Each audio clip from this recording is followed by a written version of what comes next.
আসসালামু আলাইকুম রহমতুল্লাহ এবং সবাইকে আন্তরিক শুভেচ্ছা।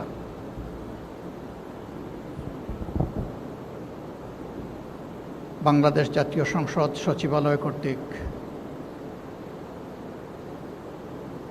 রচনা এবং চিত্রাঙ্কন প্রতিযোগিতা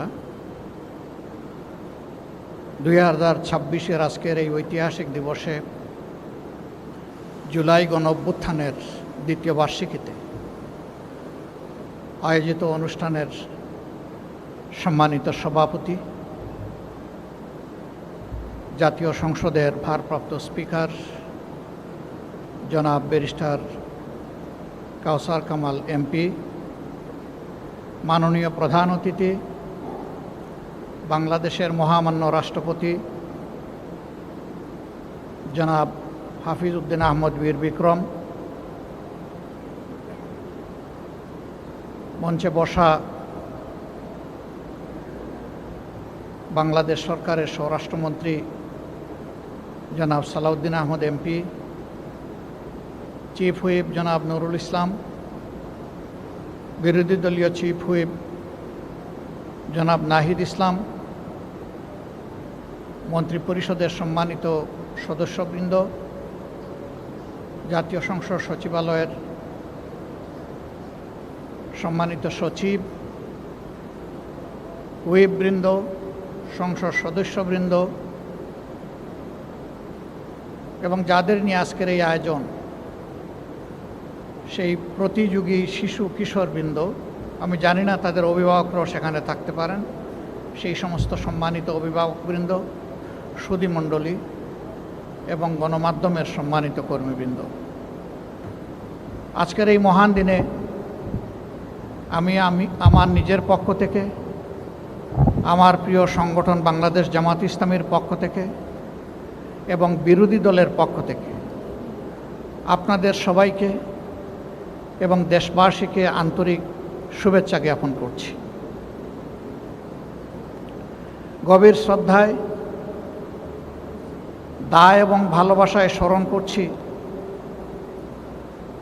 2008 সালের 6 সালের 28 অক্টোবর থেকে শুরু করে 24 সালের 5 আগস্ট পর্যন্ত ফ্যাসিবাদী শাসকদের হাতে এবং শাসন ক্ষমতায় আসার আগেই যে নারকীয় হত্যাকাণ্ড তারা ঘটিয়েছিল, সেই হত্যাকাণ্ডের শিকার হয়ে দুনিয়া থেকে যারা বিদায় নিয়েছেন তাদের সকলকে এবং বিশেষভাবে জুলাই আন্দোলনের মহান শহীদদেরকে গভীর শ্রদ্ধায় স্মরণ করছি। মহান আল্লাহ তাআলার দরবারে দোয়া করি আল্লাহ তাদের সকলকে শহীদ হিসাবে কবুল করুন।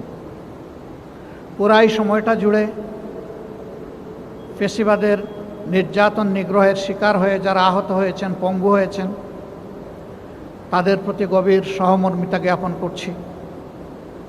সেই সমস্ত পরিবারের প্রতি গভীর সহানুভূতি জ্ঞাপন করছি যাদের আপনজন গুম হয়ে এখনও আর ফিরে আসেননি। গুমের শিকার যে সমস্ত ব্যক্তিবর্গ আয়নাগর থেকে ফিরে এসেছেন তাদের প্রতি আমি সম্মান প্রদর্শন করছি। জুলাই যুদ্ধে যারাই অংশগ্রহণ করেছেন, 10 মাসের শিশু থেকে 90 বছরের বৃদ্ধ, তাদের সকলের প্রতি আমি গভীর কৃতজ্ঞতা জ্ঞাপন করছি।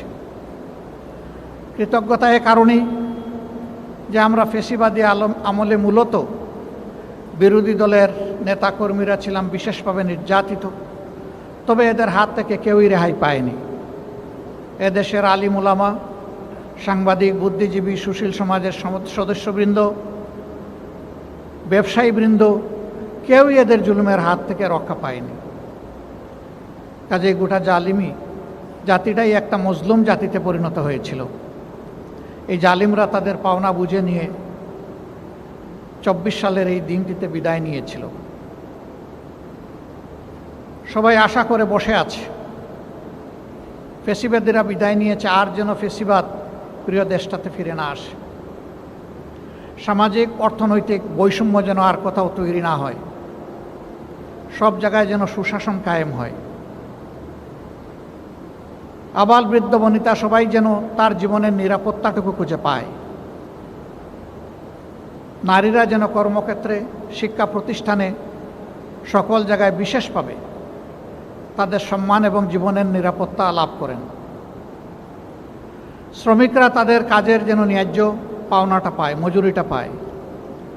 প্রবাসীরা যেন আমাদের কাছে সম্মানিত হয়, আমরা যেন তাদেরকে যথাযথ সম্মান প্রদর্শন করতে পারি। মনে রাখতে হবে, এই গণ-অভ্যুত্থান বিপ্লব সংগ্রামে দেশের ভিতর থেকে আমরা যেমন লড়াই করেছি, সারা বিশ্বে যে সমস্ত প্রবাসী নিবাসী বাংলাদেশিরা আছেন তারাও আমাদের সাথে সমান তালে লড়াই করেছেন। আমরা যেমন এই লড়াই করতে গিয়ে জেলে গিয়েছি, তারাও কিন্তু জেলে গিয়েছেন।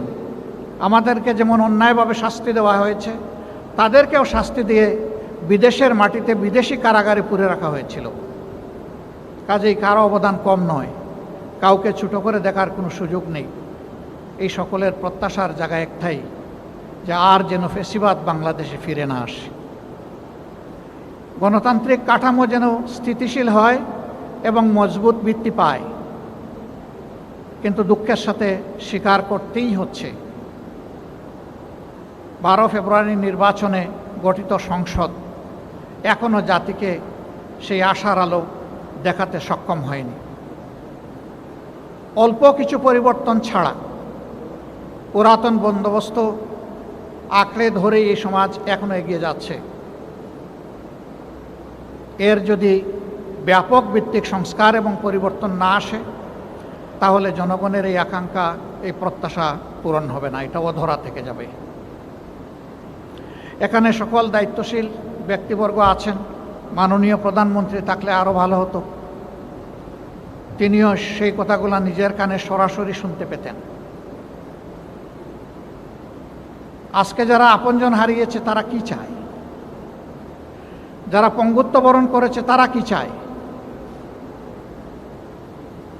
নির্বিশেষে সারা দেশবাসীটা কি চায়। একটা পরিবর্তন সবাই আশা করে, সেই পরিবর্তনটা ছোটোখাটো নয়, বড় মাপের পরিবর্তন। বড় মাপের পরিবর্তন করতে হলে অবশ্যই সবাইকে মনটা বড় করতে হবে। পরিবর্তন পদ্ধতিগত আসার আগে মনোজগতের পরিবর্তন লাগবে। পুরানা ধাঁচের ধারণা অন্তরে রেখে এ দেশকে পরিবর্তন করা অসম্ভব, এটা হবে না। আমরা আর চাই না শিক্ষা প্রতিষ্ঠানে অস্ত্রের ঝনঝনানি হোক, এটাও চাই না আমাদের সন্তানরা লেখাপড়া করবে, হঠাৎ করে দেখবে বাহির থেকে কিছু লোক এসে গেছে, বিশ্ববিদ্যালয়ের ভিতরে কলেজের ভিতরে এসে পরিবেশ অশান্ত করে ফেলেছে। আমরা এটা চাই না। শিক্ষাঙ্গন হবে শিক্ষার্থীদের, শিক্ষাঙ্গন হবে শিক্ষকদের, শিক্ষাঙ্গন হবে ওই প্রতিষ্ঠানের কর্মচারীদের, এর বাইরে শিক্ষাঙ্গন কারো হবে না। ঠিক অনুরূপভাবে বাংলাদেশের প্রতি ইঞ্চি জমির দখল থাকবে জনগণের, অন্য কারো হবে না। অবৈধ চাঁদা এবং দুর্নীতিমুক্ত সমাজ আমরা গড়তে পারিনি। আমি মাননীয় স্থানীয় সরকার ও পল্লী উন্নয়ন মন্ত্রীকে ধন্যবাদ জানাই। তিনি বলেছেন 4-5টি মাস আমরা অতিক্রম করে এসেছি, আমরা কোনো কিছু পরিবর্তন করতে পারিনি, বরঞ্চ দুর্নীতির প্রবৃদ্ধি হয়েছে। এটি শুভ লক্ষণ, বাস্তবতাকে উপলব্ধি করা। এজন্যই আমি তাকে ধন্যবাদ জানাচ্ছি। রোগের ডায়াগনোসিস হলে তার চিকিৎসা সহজ, কিন্তু ডায়াগনোসিস যদি না হয় তাহলে ওই রোগের সঠিক চিকিৎসা করা সম্ভব নয়। আমি সরকারি দলকে বলবো, দায়িত্ব আপনাদের বেশি, আমরাও দায়িত্বমুক্ত নই। নীতি পলিসি আপনারা ঠিক করবেন, তবে সংসদকে তার কেন্দ্রবিন্দু হিসাবে রাখবেন।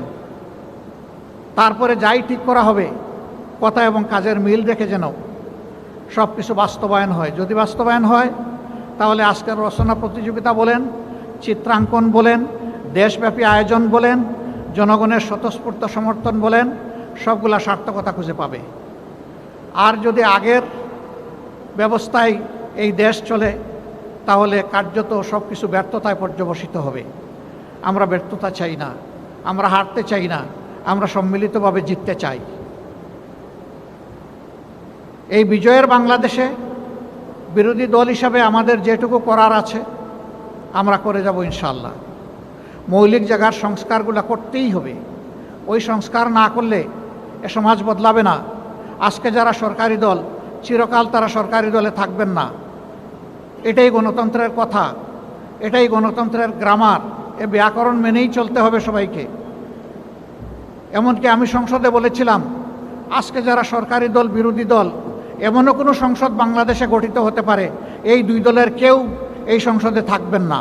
এখন যে বাস্তবতা আমরা দেখছি, এক সময়ের সরকারি দল, বিরোধী দল এখন এই সংসদে নেই।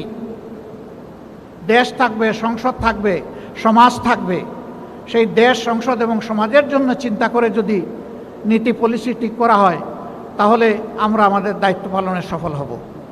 আর দলের মুখের দিকে খেয়াল রেখে, দলের স্বার্থ বিবেচনায় নিয়ে যদি দেশ পরিচালনার চেষ্টা সরকারি দল করেন, আমি নির্দ্বিধায় বলতে পারি আবার তারা ব্যর্থ হবেন। এবং এর খেসারত শুধু সরকারি দল দিবে না, এর খেসারত গোটা জাতিকে দিতে হবে। আমরা আর কোনো ক্ষতি স্বীকার করতে চাই না, আর কোনো মায়ের বুক খালি হোক দেখতে চাই না, আর কেউ অন্ধপঙ্গু হোক এটা আর শুনতে চাই না। আমরা একটা নির্ভেজাল, একটা স্থিতিশীল, একটা সম্মানের মাথা উঁচু করে দাঁড়ানো বাংলাদেশ চাই। আজকে আমাকে এখানে বিশেষ অতিথি হিসাবে দাওয়াত দেওয়া হয়েছে। আসলে নিজের ঘরে নিজেই অতিথি। আমরা সংসদের অংশ, সদস্য, তারপরেও আয়োজকরা এই সম্মানটুকু দিয়েছেন। এই জন্যে সার্বিক আয়োজন আর আমাকে এই সম্মান দেওয়ার জন্যে আমি আরেকবার তাদের প্রতি কৃতজ্ঞতা জ্ঞাপন করছি। আসুন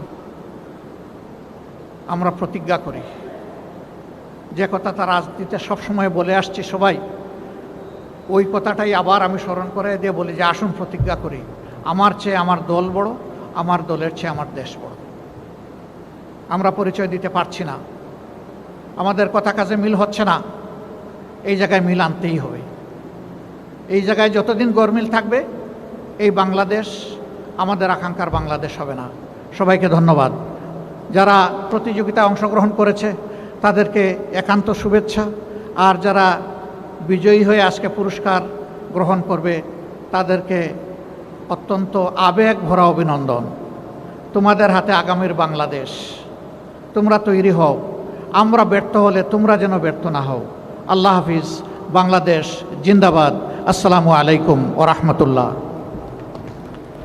সম্মানিত সুধী, এখন বক্তব্য প্রদানের জন্য মাননীয় স্বরাষ্ট্রমন্ত্রী জনাব সালাউদ্দিন আহমেদ এমপিকে বিনীত অনুরোধ জানাচ্ছি।